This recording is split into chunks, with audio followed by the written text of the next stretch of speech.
In the lead up to D-Day, everything revolved around deception, preparation and keeping things a secret. It was crucial to the success of D-Day that the Germans didn't see their allies coming.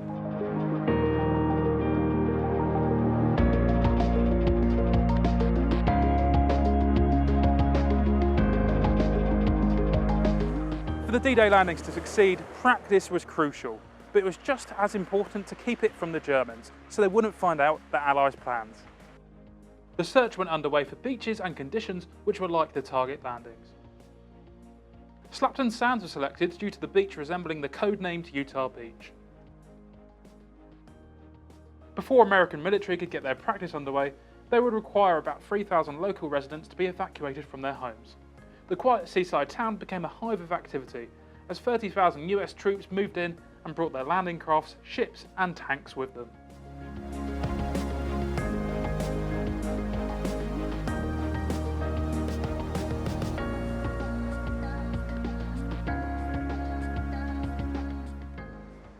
The practice, named Exercise Tiger, was set to mimic the whole D-Day operation, starting with loading men, tanks and equipment onto landing craft and following it all the way to the landings on the beaches. This was essentially a full-scale D-Day rehearsal.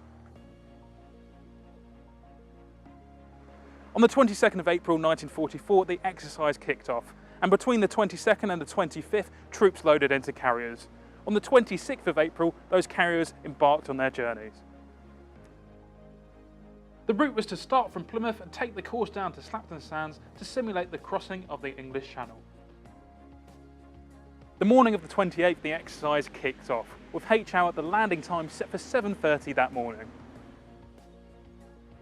Before the landings, they decided to include live firing to mimic what the US troops might feel in Normandy. HMS Hawkins was set to shell the beach between 6:30 and 7:30, just before the troops would land on Slapton Sands. Challenges and delays with the landing ships that morning led Admiral Don P. Moon, the commanding officer, to decide to postpone the exercise by an hour. This change was effectively communicated to HMS Hawkins, and the new firing time was rescheduled to 7:30 to 8:30. However, and despite efforts, some of the landing craft still headed to the beaches at the original time of 7:30, where they were met with a storm of shells from HMS Hawkins. It's easy to imagine how these young and relatively inexperienced soldiers reacted to these shells raining upon them. But despite this, they pressed on, believing it was all still part of the exercise.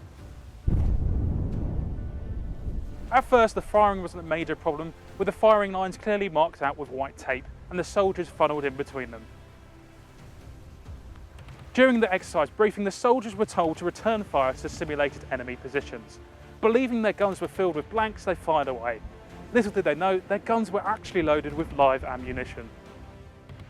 The troops had already clustered together to avoid the certain death zones either side of them, but this tight grouping led to many friendly fire incidents.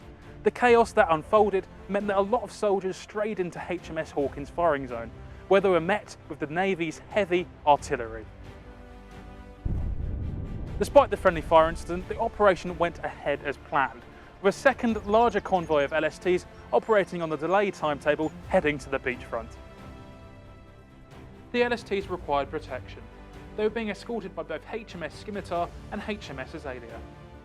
However, due to a collision between HMS Scimitar and one of the LSTs, the former had to return to Plymouth for repairs, leaving the convoy with only the smaller HMS Azalea for protection.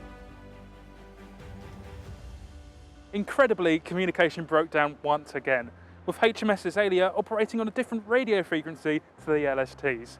Azalea received a warning of German E-boats that were spotted earlier that morning, whereas the LSTs remained completely unaware. HMS Azalea led the convoy of slow-moving LSTs, opting for a straight-line route instead of the safer zigzag pattern. This proved fatal when the German E-boat spotted the LSTs with just one ship for protection. The German E-boat crews could hardly believe their luck.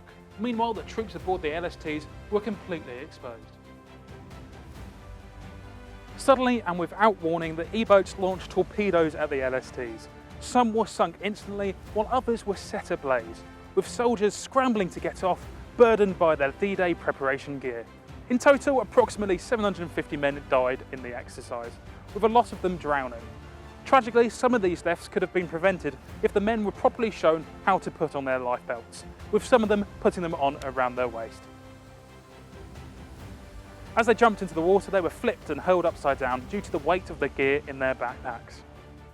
Even for those who donned their life belts on correctly, they'd have to withstand the icy cold water, leading to many deaths from hypothermia.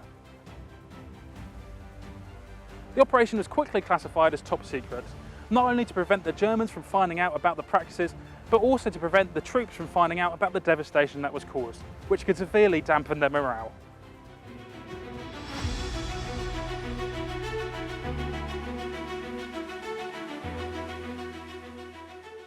With preparations and practices in full swing, the Allies now faced the critical challenge of drawing German attention away from the actual landing locations.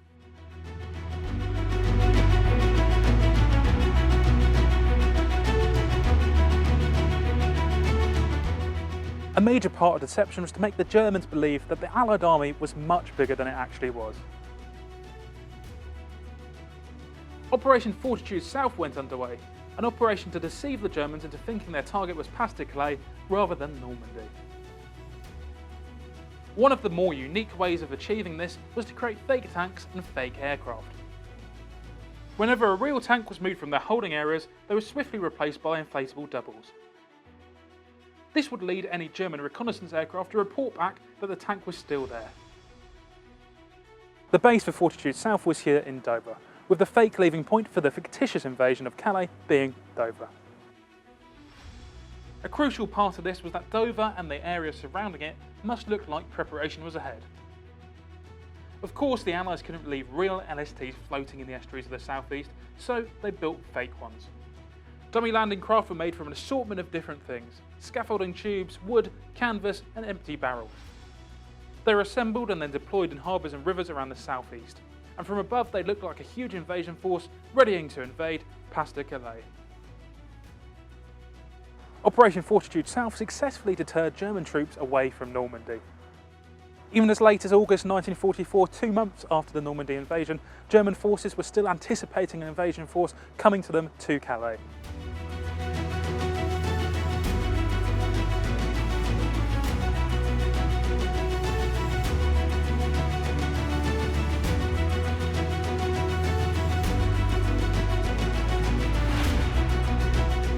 These diversionary operations kept the Germans guessing. If they didn't know where the invasion was coming from, they couldn't prepare their defences against it. With deception and misinformation rife, the Allies took to the air to deliver even more distractions for the Germans.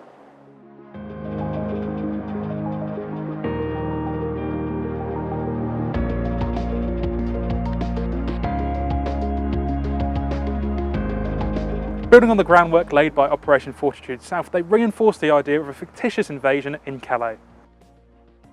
In the early hours of June 6, 1944, as troops went to the real invasion point in Normandy, a squadron of boats and bombers set to divide the German troops.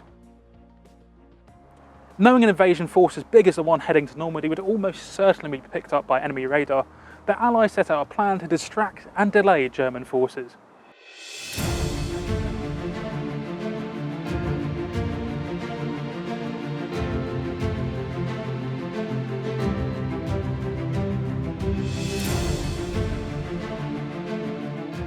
One of the operations devised for this was called Operation Glimmer. Throughout the late night of June 5th and the early hours of June 6th, the 218 Squadron, utilising short Stirling bombers, dropped chaff between Dover and Calais. Chaff is thin strips of metal. It was deployed to disrupt enemy radar, causing it to detect multiple large objects and creating the impression of a substantial amphibious fleet. The dropping of chaff was complemented by small unmanned boats, towing behind them transponders. These transponders would usually be towed by bombers during their flight. As easy as it sounds, the operation was rather complex. The bombers would have to fly in a complicated circular pattern and drop the chaff at the perfect time to mimic the size, the speed, the shape of an invasion fleet. Under the second operation, Operation Taxable, a larger fleet of Lancasters from the 617 Squadron replicated the same practice. This time simulating an attack towards the Porte Cap d'Entrefait near the major port town of Le Havre.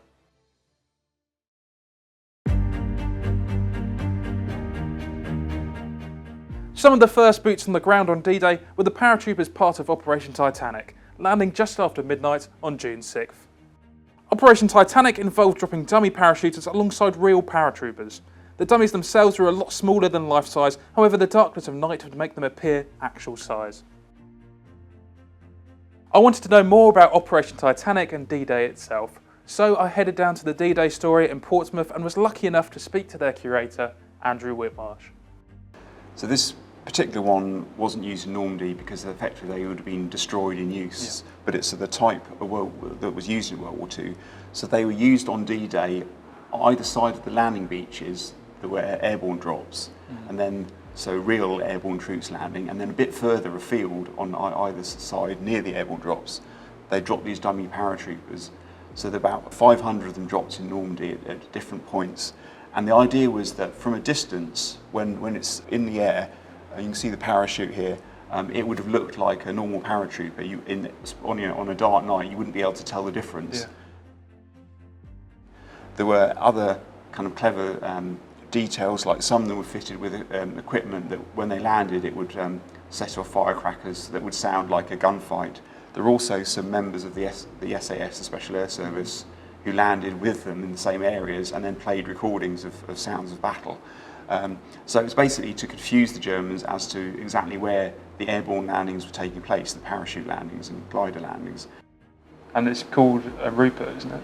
Yeah, that's what they're known as. I think there is, as far as, there's different theories for the name. Yeah. I'm not sure anyone absolutely knows, but my favourite one really is that Rupert was also a name for a junior army officer. And I'd like to think that some sort of slightly unkind person drew a parallel between this inanimate dummy and a sort of fairly sort of useless because of his inexperienced army officer, and said, well, they're effectively the same thing. That's good. Which is a bit cruel, but that's my favourite theory about where the name came from. Approximately 500 dummies were dropped in these locations. These locations complemented Operation Taxable and Operation Glimmer, adding to the illusion that an invasion was happening 80 kilometres away from Normandy.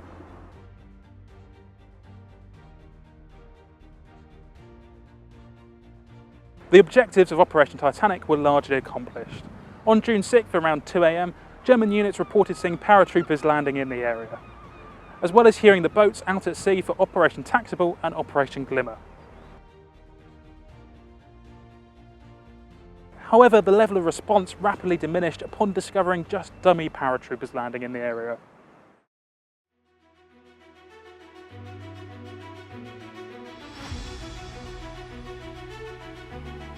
During the massive air operation in the support of the invasion, even though the Allies enjoyed almost all air superiority, the risk of friendly fire was real. With countless aircraft in the sky, a fail-safe identification system needed to come into effect. In some previous amphibious operations, particularly the landings in Sicily in 1943, there'd been a lot of friendly fire incidents. In other words, Allied ships seeing Allied aircraft flying overhead, not realising that they were Allied, and shooting them, and sometimes shooting them down. So invasion stripes, these black and white stripes, were put on the wings and fuselage of aircraft just before D-Day as an easy way for any Allied forces to recognise what was an Allied aircraft. How the invasion stripes were applied was simply doing it as quickly as possible, because they often had lots of aircraft to put the stripes onto, so they wouldn't necessarily have done it very neatly. They'd just applied the paint as quickly with fairly basic equipment as quickly as they could. Although the directive to apply markings were widespread, it had to be a closely guarded secret. There was genuine concern that if the Luftwaffe caught wind of the plans, they might try and mimic the markings themselves. Despite the finalisation and approval of the idea coming on May 17, 1944, it wasn't until June 3rd when all troop carrier units received the order. And it wasn't until June 4th when all bomber and fighter squadrons received the order to paint the markings on their aircraft. With the initial date for D-Day set for June 5th, the scramble to apply the markings had begun. Now if you're a modeller, I'm sure the urge is there to paint the lines as perfect as possible on your model aircraft. In reality, a lot of the stripes were painted hastily and weren't neat, and in some cases washed off by the time they had returned. Of course, some aircraft were painted with extreme precision, but others were painted with mops and were still wet when they left the ground. For all the modellers watching this video, here's a challenge for you. Why not grab an aircraft with D-Day markings and instead of going for perfectly applied D-Day stripes, try and replicate the hurried atmosphere which took place on airfields in the hours prior to D-Day. On June 6th, reportedly over 14,000 sorties were carried out, with no real reports of friendly fire. In fact, only 100 aircraft were actually shot down.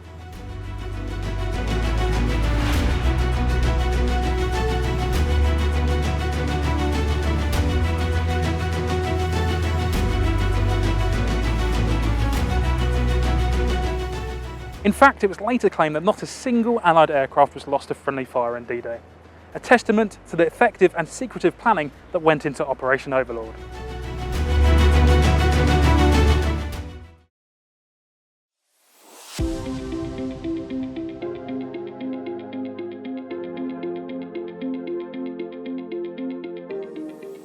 So Andrew, we're standing on LCT 7074.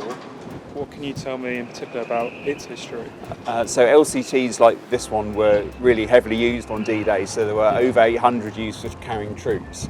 And there were various different marks. This is one that was built in the UK, but there were also some built in the US, for example. But they had some differences, but they had lots of similar features, particularly like what we can see behind us here, the tank deck, the big space for carrying tanks or other vehicles. So the tank in LCT, landing craft tank, is slightly misleading because they didn't just carry tanks. That was part of the reason they were created was for tanks, but then they carried all sorts of other different vehicles and supplies as well.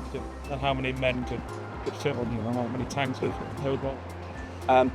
Well, it depended on the size of the tank or the other vehicles, so it's a bit hard to say exactly, which sounds like I'm trying to be clever, but we know that on LCT 7074, this particular landing craft, there were 10 tanks on D-Day, so mostly Stuart tanks, so fairly small. We've now got a Churchill Crocodile, for example, and just to take that example, because the Churchill is so wide, it's wider than a Sherman, for example, or a Stuart, so you couldn't get two Churchills abreast. So there's factors like that would sort of affect how many vehicles they could carry. But all of the crews of the tanks or the other vehicles that were on board would be on board during the crossing. So they didn't get to France and then the troops came on. So that makes sense. Because they loaded up for D-Day several days in advance, and then D-Day was delayed by 24 hours, the troops would have actually been on here for quite a long time by the time they landed on D-Day. The troops on LCT 7074 in fact landed on the 7th of June, but they were off the beach on D-Day.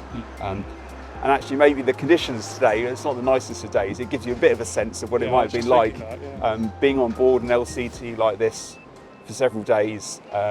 There aren't kind of nice warm heated cabins somewhere here for the troops to spend in, so they were on this space here on the tank deck.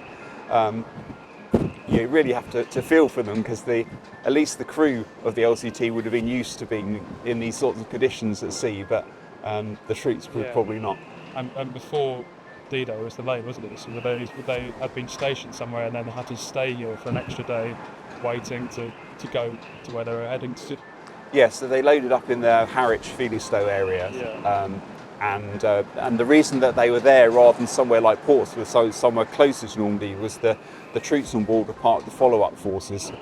So the plan was that there were different convoys arriving off Normandy at different times. Obviously, you couldn't have them all arrive all at once because that would have just been complete chaos. So this was part of a convoy that would arrive a bit later on D-Day. And the follow-up forces that were carried on this and similar landing craft were not the initial assault troops, but they would have come behind and keep the momentum of the advance going. So what can you tell us about how this came into possession of the museum? What's the LCT 7074's history? Yeah, so the LCT is actually now owned by the National Museum of the Royal Navy rather than us. So the project to display the landing craft here is a partnership between the National Museum of the Royal Navy and us. But going back in its history, at the end of World War II, this LCT was converted to be a sort of floating workshop for landing craft. So the deck was covered over, so there was an enclosed workshop space, and that would have gone out to the Far East for the continuation of the war out there. The Second World War came to an end, so it wasn't needed there. But that meant it had this, because it had this sort of covered over deck, it was suitable for conversion to its next role. So first it became a club ship. So this was for the master mariners of the Association of Liverpool. So they had, it was basically like a clubhouse, so they could go to have lunch or have formal dinners, that kind of thing. After a while, they started sharing the space with a nightclub, and then over time, the nightclub, the master mariners moved elsewhere. Not, I don't think, because they were driven out by the nightclub or anything like that, but it just they chose to move out, and then it was just operated as a nightclub. So it's a bit hard to imagine what it would have looked like then. As I said, this was all covered over, so there was enclosed spaces here, and then there was another set of rooms built up on top. But it was operating as a nightclub. Might be a silly question, but we were thinking this the other day, where would they put the DJ or the dance floor in? So there was a light-up dance floor just down here, so near the front of the Churchill tank, where it now is. The space, directly below us, the fuel tank was the bar. So where the bar staff would have been in what was originally the fuel tank, and then the people being served at the bar would have been in the engine room, which is just below us, just this side. There's wing tanks in the landing craft, so originally they were enclosed tanks, not this sort of tank, but a sealed space that you could pump water into or out of to help balance the landing craft. But when it was a nightclub, they actually used them as service corridors because they run down either side of the landing craft. So it was all quite cleverly adapted to make it all work. And the wheelhouse here, which is where the LCT was steered from, that was apparently the manager's office. So they adapted all the different spaces. I wonder if they really knew what they were kind of dancing on top of, I suppose. It's kind of quite fascinating. Actually, the history, when it was a nightclub, the history of the LCT was something that was quite prominently displayed. Really? So there was a sign on club ship landfall, as it was called in those days, that it was LCT 7074 taking part in D-Day. And actually, the owners at that time, or certainly one of the two owners, we know from his family that he was keen to preserve the history of the LCT, and he'd have quite liked to restore it to this sort of condition. So, but it's because of that nightclub period, which people sometimes are slightly surprised by. Obviously, it's a bit different from its original use, but that period was really important because it meant that the LCT survived from the late 40s until today. If it hadn't been operating as a nightclub, it would have been scrapped like so many other of these LCTs were.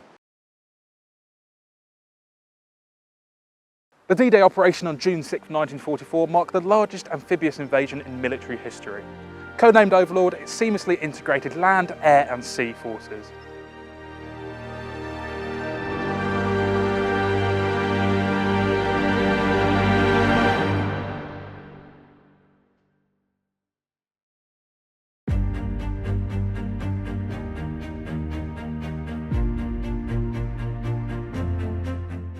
The combined forces were assigned into 5 distinct assault groups, each assigned a codename: Utah, Omaha, Gold, Juno and Sword. When considering a suitable date for such a massive assault, several critical conditions had to be met. Quiet weather for 48 hours before D-Day to allow the assault convoys to sail from their base harbours and form up. Cloud cover below 8,000 feet, not exceeding 30%, with a minimum cloud base of 2,500 feet. Ensuring optimal conditions for aircraft transporting parachutists and towing gliders.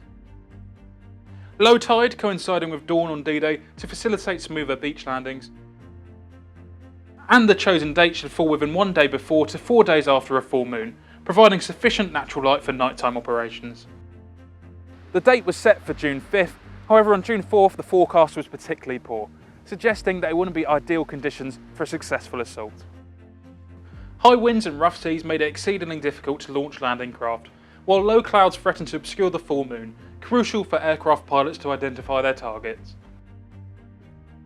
A team of meteorologists led by Group Captain James Stagg met with US General Eisenhower late on the 4th of June. They presented their findings and predicted on June 6th that the weather would improve.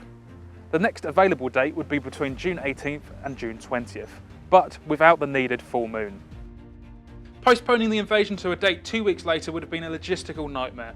Not only were they concerned about the increased risk of the plan being leaked to the Germans during the extended wait, but any preparations already underway would have to be halted and restarted.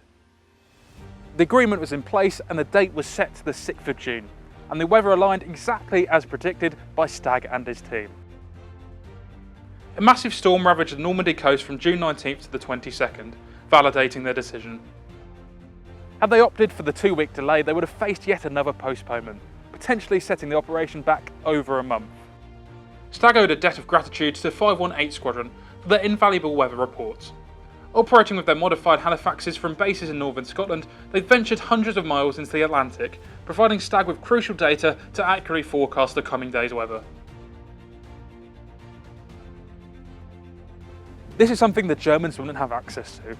A lot of their reports counted on the findings of Luftwaffe pilots, and as such, they weren't as accurate. In fact, German meteorologists predicted that there would be no break in the weather. They say the forecast was so bad that the German commander in Normandy, Erwin Rommel, was so confident that there wouldn't be an invasion that he went back to Germany to give his wife a 50th birthday present.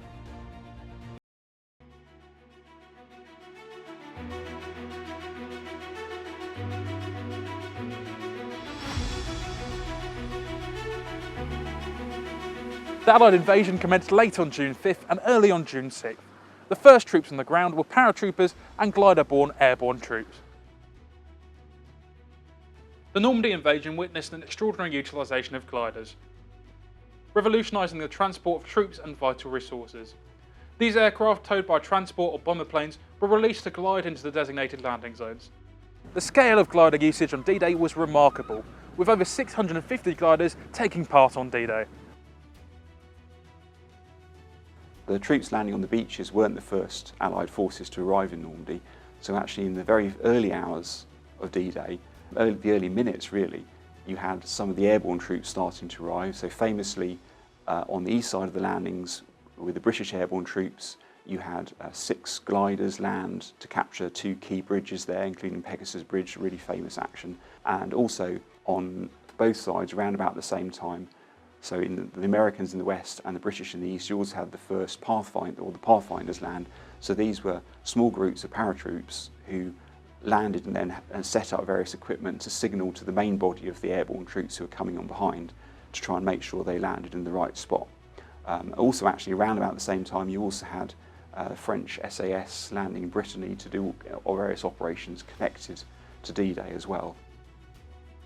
Tasked with paving the way for the subsequent landings, these airborne units were given a critical mission, known as Operation Tonga.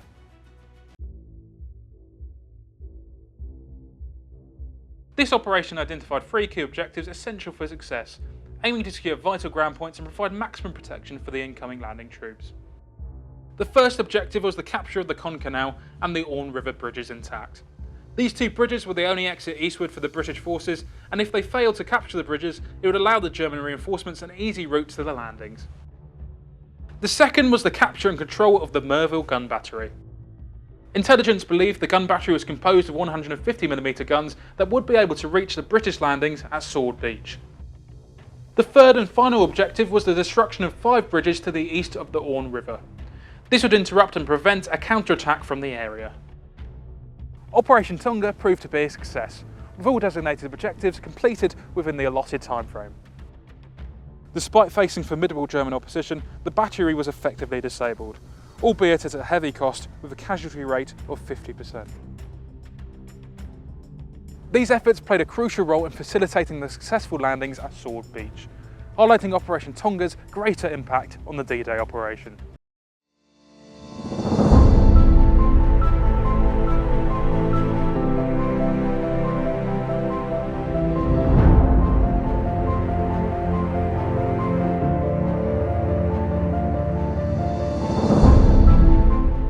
At 6:30 AM, the Allied divisions began their landings at the 5 designated beaches.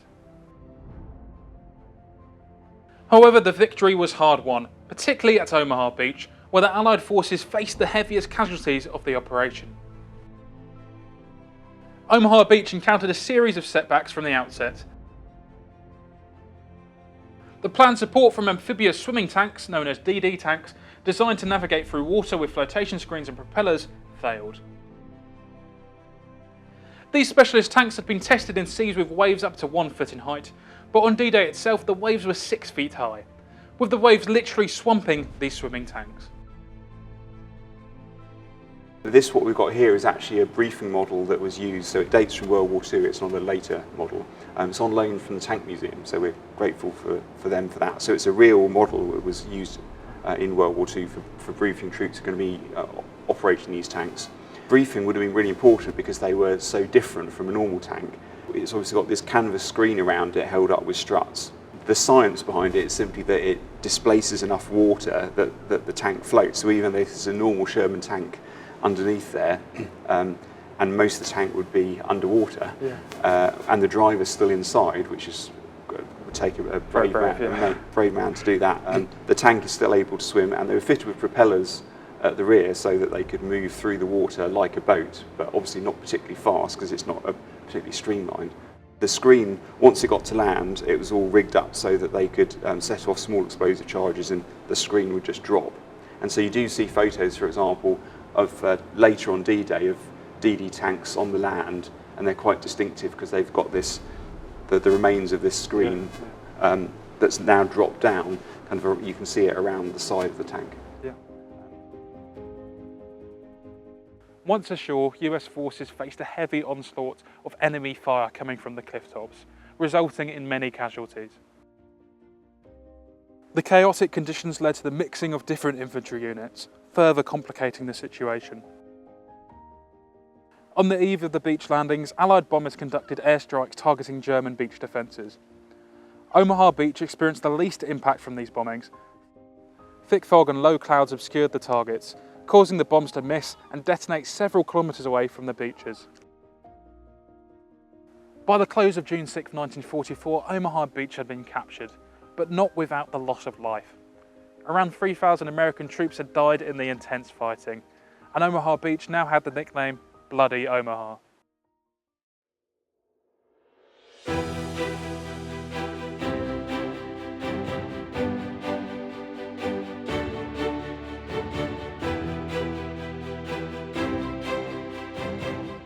Juno Beach spanned approximately 10 kilometres and extended on either side of the small port of Courcelles-sur-Mer. Like Omaha Beach, Juno faced unfavourable landing conditions. Offshore reefs caused a delay in the assault, pushing the landing time to 7:45 to ensure the landing craft could safely clear the reef as the tide rose. Troops eventually landed on Juno Beach, albeit 10 minutes later than originally planned, and a full 3 hours after high tide. This delay caused substantial challenges for Canadian engineers who were unable to clear vital paths to the beach due to submerged defences.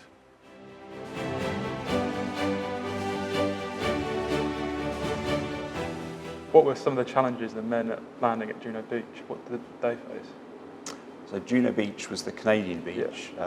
Some of the troops landing later on were British, so it wasn't entirely Canadians, but they were largely Canadians, and all the assault troops were Canadians.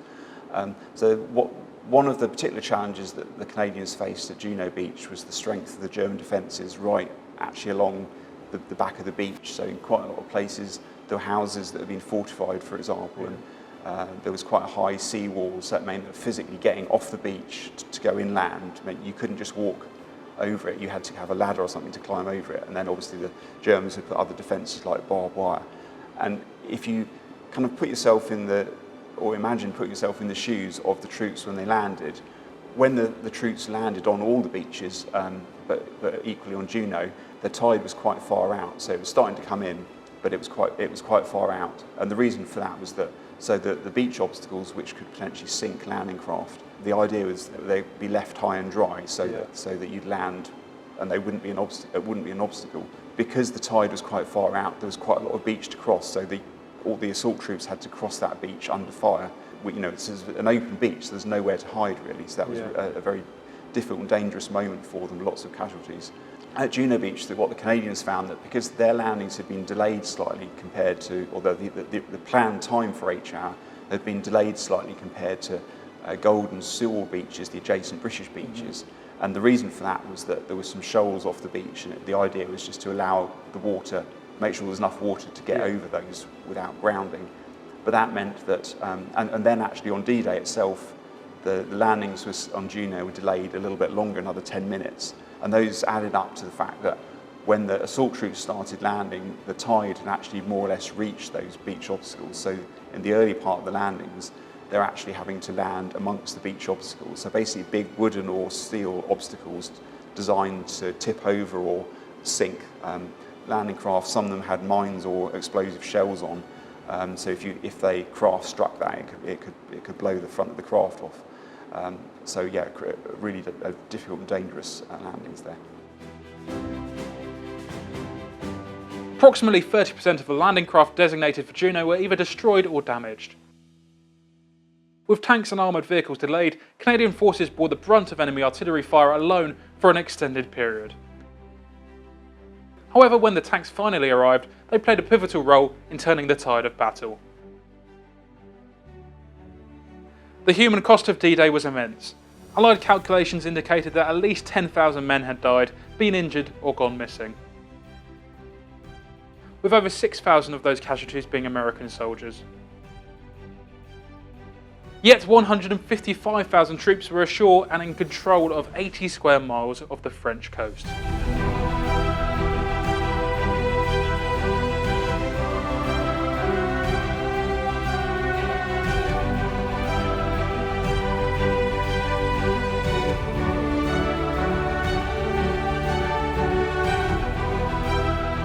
There was still much hard fighting to come. However, the Allies now had a foothold in enemy-occupied Europe, and the push to victory could begin.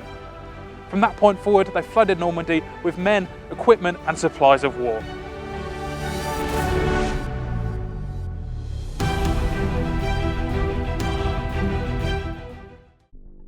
Yeah, so this is a Sherman beach arm recovery vehicle. Obviously the Sherman's a really well-known World War II tank, produced in thousands. But if you look at this, it looks very different from a normal Sherman, clearly. It doesn't have a turret on top, it doesn't have a gun. But it started out as a standard Sherman, and then it was converted by the British for use by REME, the Royal Electrical and Mechanical Engineers, so the clue's in the name, a beach armed recovery tank for operating on beaches. It's armoured, so it's got some protection for working potentially under enemy fire, and it's for recovery, either for where there were vehicles that when they were landing from landing craft had got bogged down in the water and hadn't got onto the beach, or if there were landing craft that got stuck on the beach, it could potentially help push them back out to sea. And that's why it's got these blocks of wood on the front for pushing.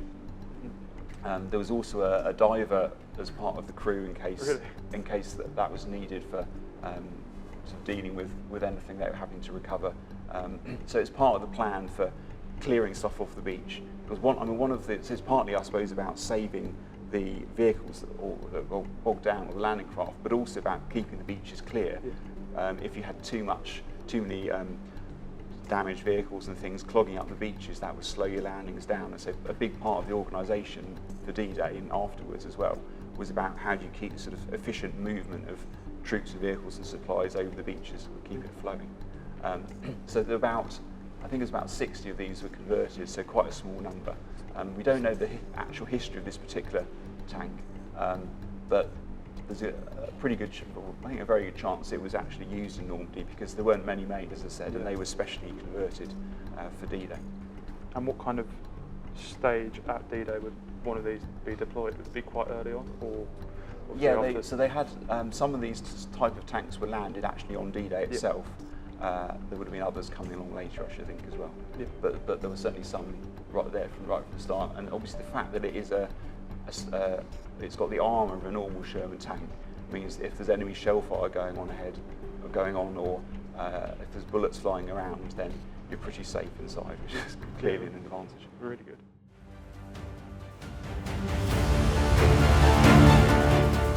D-Day was only the beginning. The Battle of Normandy would last for 12 more weeks.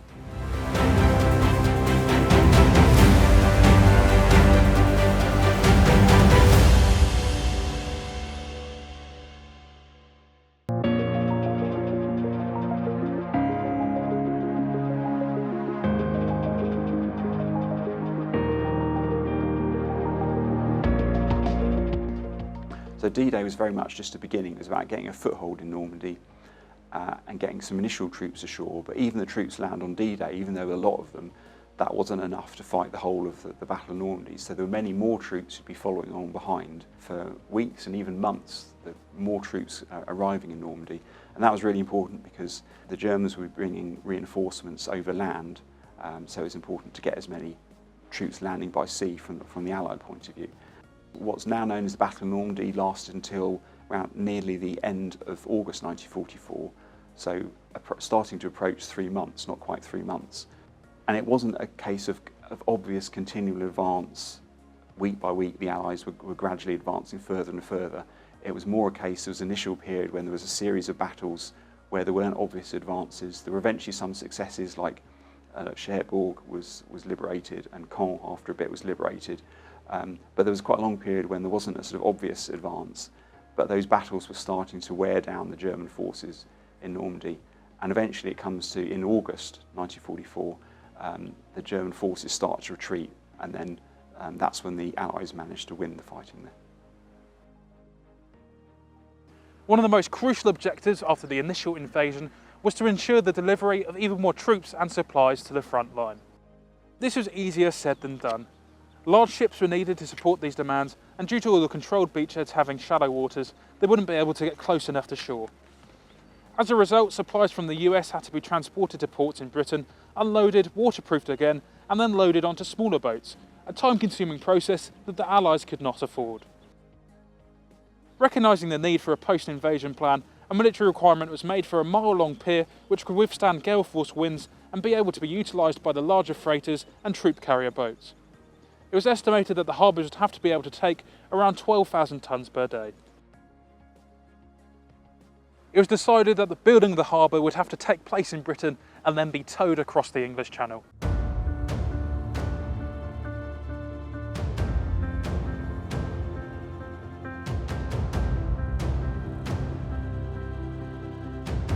To gain insight into the conditions they might encounter, the British government appealed for public holiday photos and postcards from coastal areas of France. This also helped the decision process when deciding what beaches to invade on the actual D-Day invasion. The artificial docks essential for the successful invasion consisted of floating piers interconnected by a central road. These piers were designed to float up and down with the tide, supported by poles anchored to the sea floor.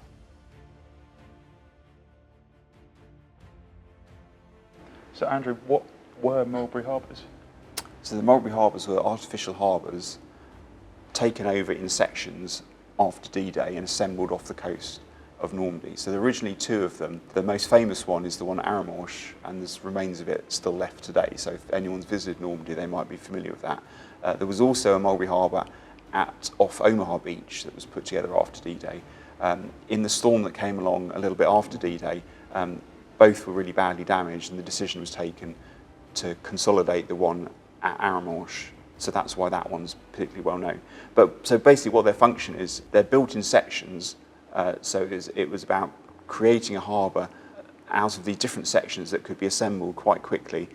And there was the one section was an outer breakwater, basically create an area of calmer water, so if there was rough weather, ships inside that were protected. And what we've got here, this is a model of one of the Phoenix caissons, which was part of this. So these were sunk in a line, and they're basically a big concrete structure with hollow chambers inside. If you pump water into them, they'll sink to the seabeds. That's what was done off Normandy, but with enough of it sticking out of the sea so that even at high tide, it would stop the waves or reduce the waves.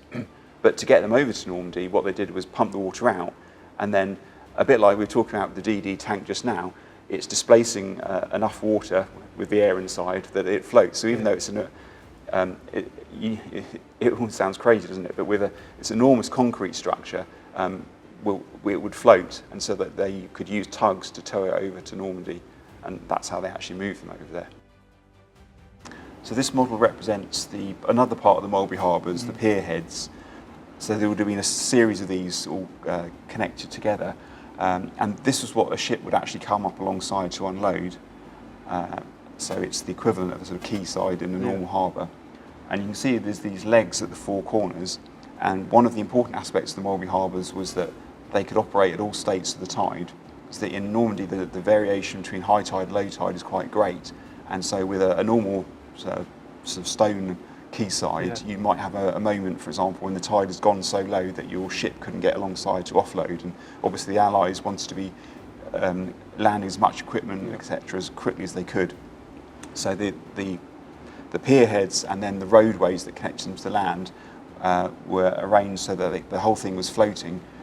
The legs would rest on the seabed, and then the platform could be moved up or down depending on whether the tide was rising or falling, so it was always able to operate. Codenamed Mulberry, two artificial harbours were constructed for the invasion: Mulberry A and Mulberry B. Mulberry A, intended for American forces, was set up on Omaha Beach. However, it wasn't properly anchored, which led to its destruction during rough seas and heavy storms on June 19th. Following the irreparable damage to Mulberry A, the Allies faced an urgent need for a major port to maintain their supply lines.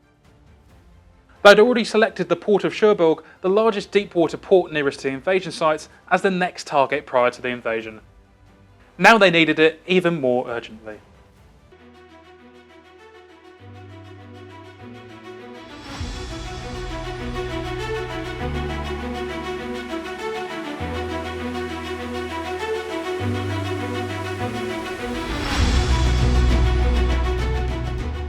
Located at the tip of the Cotentin Peninsula, Cherbourg posed logistical obstacles. Direct landings were impractical, as troops would risk isolation from the main Allied forces and confront significant German opposition. Following the landings at Utah Beach, US troops embarked on a northward advance, aiming to seize various German strongholds and liberate French towns along the way. Their primary objective was to sever the peninsula from the rest of the country, impeding the flow of supplies and resources to German troops. By the night of June 17th, Allied divisions had reached the west coast of the peninsula, reaching Barneville and effectively cutting off the peninsula from Quinville on the east coast. This strategic move trapped approximately 30,000 German soldiers on the wrong side of the peninsula. US forces successfully cleared the peninsula and reached Cherbourg by June 22nd, where they encountered formidable defences. The centrepiece of these defences was the Fort de Roule, a 19th century fortress situated atop Mount Roule. Positioned to safeguard the port from naval assaults, the fort also featured robust ground defences complemented by German-made pillboxes and machine gun emplacements. To capture Cherbourg, the Allies would have to capture Fort de Roule first. Exercising caution, US troops would advance steadily.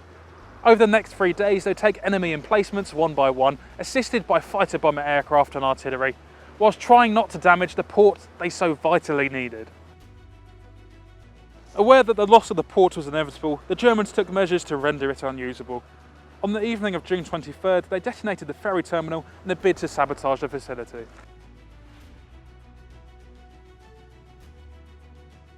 On June 25th, the Allies launched a final assault on the Fort de Roule battery, supported by naval gunfire and a squadron of P-47 bombers. The battle for the fortress proved arduous, demanding courage and resilience from the Allied troops. Facing formidable resistance, Allied forces relied on small groups of men to systematically conquer each fortified position within the battery. Among them was Corporal Kelly of the US Army, who distinguished himself with exceptional bravery, earning himself the Medal of Honor for his valour when his unit came under heavy fire. On the 25th of June 1944, in the vicinity of Fort de Roule, Cherbourg, France, when Corporal Kelly's unit was pinned down by heavy enemy machine gun fire emanating from a deeply entrenched strongpoint on the slope leading up to the fort, Corporal Kelly volunteered to attempt to neutralise the strongpoint. Arming himself with a pole charge about 10 feet long and with 15 pounds of explosive affixed, he climbed the slope under a withering blast of machine gun fire and placed the charge at the strongpoint's base. The subsequent blast was ineffective, and again, alone and without hesitating, he braved the slope to repeat the operation. This second blast blew off the ends of the enemy guns. Corporal Kelly then climbed the slope a third time to place a pole charge at the strongpoint's rear entrance. When this had been blown up, he hurled hand grenades inside the position, forcing survivors of the enemy gun crews to come out and surrender. The The gallantry, tenacity of purpose and utter disregard for personal safety displayed by Corporal Kelly were an incentive to his comrades and worthy of emulation by all. Kelly died on November 23, 1944 and was posthumously awarded the Medal of Honor on January 24, 1945. Following the initial assault on June 25th, US troops managed to secure control of the upper level of the Fort de Rille battery. The stronghold ultimately fell on the subsequent day, a testament to the bravery and initiative displayed by soldiers like Corporal Kelly. Meanwhile, US troops had been taking other key areas of the peninsula, and by June 26th, the surrender of the Germans marked a significant victory for the Allies. Despite the extensive damage wrought upon the port facilities by the retreating Germans, urgent repairs meant the port was open by the end of July.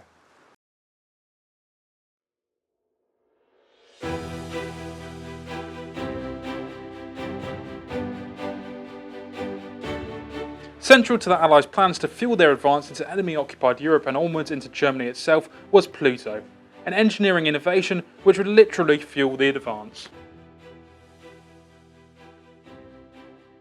Yes, this is a section of Pluto here, and Pluto stood for Pipeline Under the Ocean, and it's basically pipes laid from the UK across to Normandy.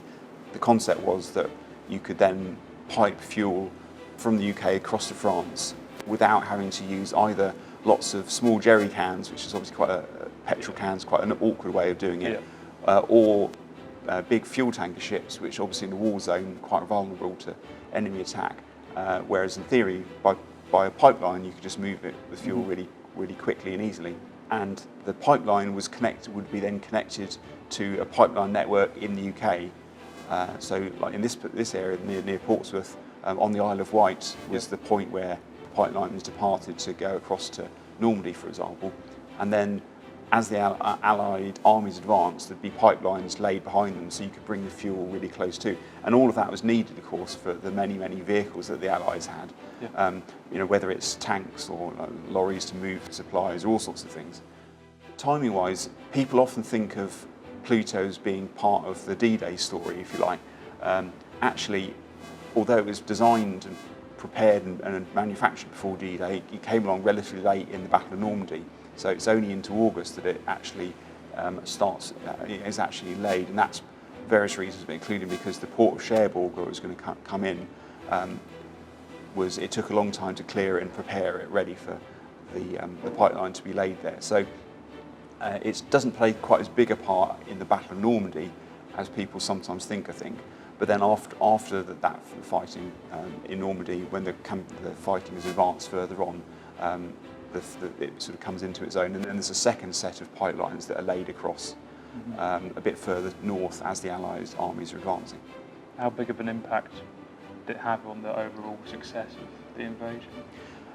There's a similarity with the Mulberry Harbour, I guess, really, because with both Mulberry and Pluto, you don't want to sort of overclaim and say that either of them was was something that without it the Allies could never have done the whole operation, but they provide when they get going, they provide a significant part of the means of landing or transporting the things they're meant to transport.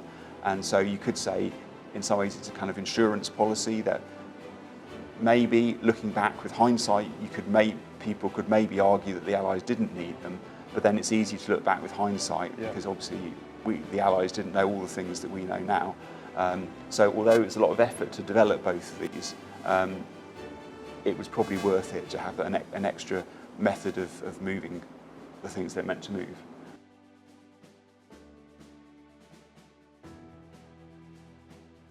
Developed many months prior to the invasion, a series of specially designed pipelines were laid under the English Channel, with strategically placed pumping stations pushing fuel through at pressure to receiving stations in Cherbourg and Boulogne. The fuel was routed through a network of pipelines covering much of the country. However, the main delivery pipelines ran from the Isle of Wight and Dungeness. The nearby pumping stations were disguised so not to alert German reconnaissance aircraft, with one of the seaside town of Sandown on the Isle of Wight made to look like an ice cream parlour. Although it only made operational in the weeks following D-Day, Pluto was one of the great successes of the Allies' D-Day planning, and from the 18th of September onwards, pumping the fuel which kept the Allied armies moving.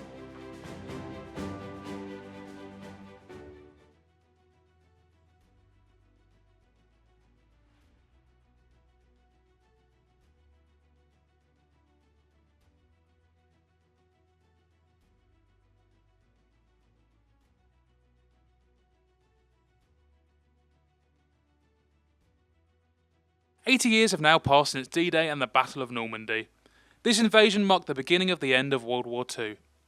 Decades later, the strategic planning, teamwork and determination demonstrated on D-Day remind us of the sacrifices made and the importance of that historic day.